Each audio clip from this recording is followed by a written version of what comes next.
Earlier this year, I traveled to the beautiful island of Zanzibar, Tanzania. But when I was planning my trip there, most travelers that I spoke to advised me to skip Stone Town. So I decided to ignore their advice. I completely ignored them and I spent an entire week in Stone Town. So was it worth it? And would I recommend that you travel there? Stay until the end of the video to find out. So first of all, what is Stone Town? Stone Town is Zanzibar City's old quarter, so it's where you can go to find out a lot about Zanzibar's history and its culture and its food. And in short, it's Zanzibar's cultural, historical and urban center. So there are two ways that you can get to Stone Town. The first is via its international airport, which is around 10 minutes away, and there are direct flights from Nairobi, Arusha, and also from Doha, Qatar if you're a bit further away. The second way is via Stone Town Sport, so there's a ferry that comes in every day from Dar es Salaam. It takes about 2 hours to get to Stone Town from mainland Tanzania, and it's a relatively cheap way to travel. Once you're in Stone Town, the best way to move around is by walking. So Stone Town isn't very big and you can walk almost anywhere. The only thing is that it's quite easy to get lost because some of its streets are very narrow and labyrinthic, so just make sure you have an offline map with you, and if you get lost, ask a local. They'll be glad to help. If you want to move outside of Stone Town, one of the best ways to do that is by using taxis. You won't have a problem finding any taxis in Stone Town, and people use them to go to different places around the island. You can go almost anywhere with them, so they're a great method of transportation. However, if you want to stay on the cheaper side, Zanzibar also has plenty of buses, and the island itself is also not too big. There aren't that many main roads, so it's not easy to get lost. I feel like public transportation in Zanzibar, I didn't use it myself, but I feel like it would be pretty intuitive and not that easy to get lost or really end up somewhere where you really don't know where you are. Okay, but is it safe? I talked about this more in my last video, so I won't be talking about it so much here. I will leave that video in the description below if you want to check that out. But in short, yes, Stone Town is very, very safe. So this is the reason why most people told me to avoid Stone Town. Stone Town, for some reason, gets a worse reputation than other places on the island, which I think it does not deserve. But I was told that I would get catcalled a lot, that I would be harassed in the street, that, men would be very insistent and very rude with me, that I would get the hard sell and it would be just very uncomfortable and I would feel unsafe walking in the streets of Stone Town, which was not my experience at all. The one thing that they were kind of right about was the clothing situation. So Stone Town is one of the more conservative parts of the island, and tourists there are advised to cover their shoulders and cover their knees, whether they're a man or a woman. However, I don't think it's unsafe if you don't follow this dress code. So in my opinion, people should respect it just to respect the culture, but no one is going to say anything to you if you don't. And now for the most important part. What is there to see and to do in Stone Town? So there is a lot.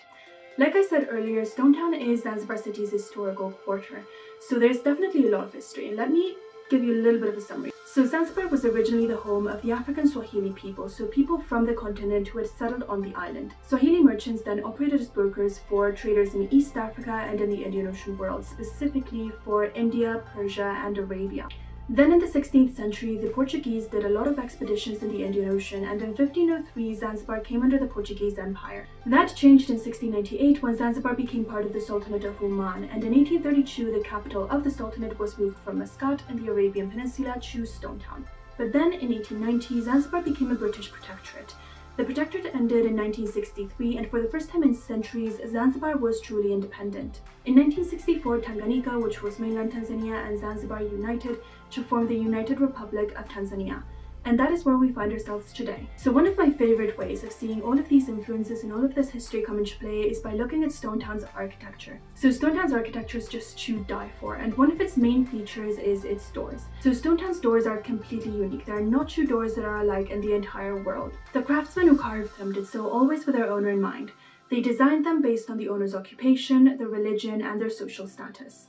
A lot of doors also have brass studs on them, and these studs are actually an influence from India. So in India, these studs are used as protection against war elephants, but in Zanzibar they're purely decorative and they're used to signify wealth. You can also see a lot of doors in Stone Town that have a string of mango leaves hanging across them. That is actually a Hindu tradition.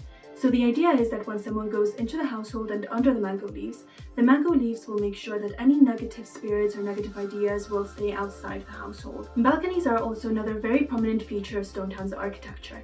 So the balconies are actually also an influence from India, specifically from Gujarat. But when the Omanis came, they actually covered a lot of them up. So this was done to protect the modesty of the woman in the household. We think this was back in the 17th, 18th century.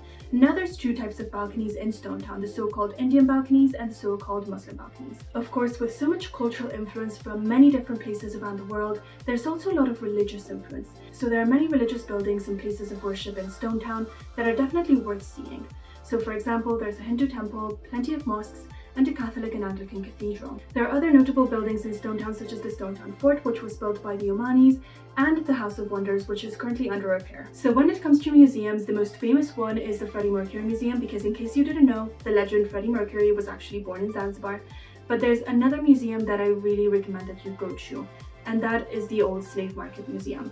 So unfortunately, as beautiful as Zanzibar is, it does have a very dark history, particularly when it comes to slavery. So while this is not a cheerful museum, and it's honestly not a place where you're going to go have fun, it's a place that I think every tourist in Stone Town should visit. So from Stone Town, you can also go to a place called Prison Island or Canggu Island, and as the name suggests, it used to be a prison. So in the 1860s, it used to be a prison for rebellious slaves, but then in 1893, the British First Minister, Lloyd Matthews, bought it and decided to build a prison complex there. However, the place was never really used as a prison, and instead it became a quarantine facility for boats coming into Stone Town. So to get there, you need to take a boat from Stone Town Beach, and it takes approximately 30 minutes to get to the island.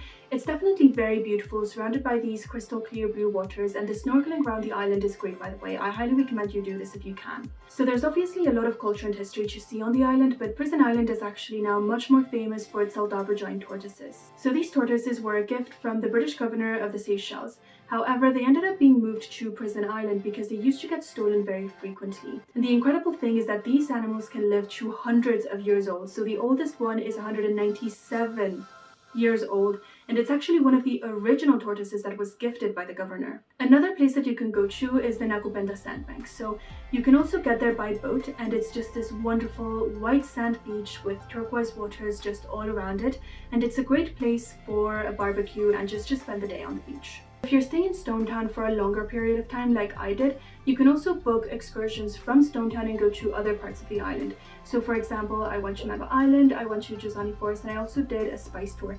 But if you want, you can go to places like Jambiani, Mpaje, and Nangui as well. And when it comes to accommodation and places to stay in Stone Town, I stayed at a place called Balcony House, which is a guest house in Kenyatta Road, and I have to say I loved it. I got a pretty decently sized room with air conditioning, which is essential. The views in this place were incredible. It was just overall really beautiful. The property was incredible. There was a shared bathroom, shared kitchen, and lots of common spaces, and as the name suggests, a balcony and a couple of really nice terraces. So I definitely recommend this, and it's quite budget friendly as well. If you want more luxury though, I recommend that you look at places such as the Park Hyatt Zanzibar and the Zanzibar Serena Hotel. There were also a few other places that I just passed on my way just walking around Stone Town that I just have to tell you about because they looked incredible. And these are the Dow Palace Zanzibar, the Africa House Hotel, and Emerson on Hormuz. And then for the best part, food. So the food in Zanzibar is delicious. And the two things that really stood out for me was the incredible fish and seafood and the delicious fruits. So the fruits in Zanzibar, just try them. There were so many fruits that I didn't even know existed, and they were just so delicious, and I couldn't stop eating them afterwards. I found that a great place to find these was just at the local markets. So if you find a market or just someone selling fruit on the street, I would highly advise that you consider buying from them. It's very cheap and it tastes so good. Spices in Zanzibar are also world famous for their quality, so this is also a great place to buy some spices, potentially take them home, or just try them out in the local cuisine. One restaurant that I really recommend if you're in Stone Town is the Lukman restaurant. It's one of the best places to eat like a local but not spend a lot of money. So if that's what you're looking for, this is a great place. Another place that I recommend is the Fordani Food Market. So the Fordani Food Market is a street food place that gets set up every evening at the Fordani Park. So right next to the sea in front of the Stone Town Fort. And I really recommend just going around here and trying some of the food. It's a great place to just try new things at, again, a not very expensive price. Another place that I really recommend is the terrace on top of Emerson on Hormuz. So this is a 360-degree terrace, so you can see the entire city from up there, and I hear that the food is great, so definitely go check that out. So I have to say that I loved Stone Town. I loved it so much.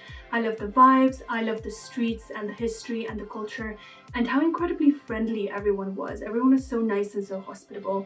Stone Town Beach in the evening is something that I particularly liked. I just liked to go there, and the vibes were just immaculate and the sunsets were great. So Stone Town is absolutely 100% worth going to. Don't be discouraged by people who say that it's unsafe, because frankly it's not. And there's also a lot of things to do, because I've met a lot of people who said, but there's nothing to do in Stone Town, and that's so wrong. There's so many things that you could do there. So definitely travel there if you can, and if you like this video and you would like to see more, please remember to subscribe, and I will see you next time.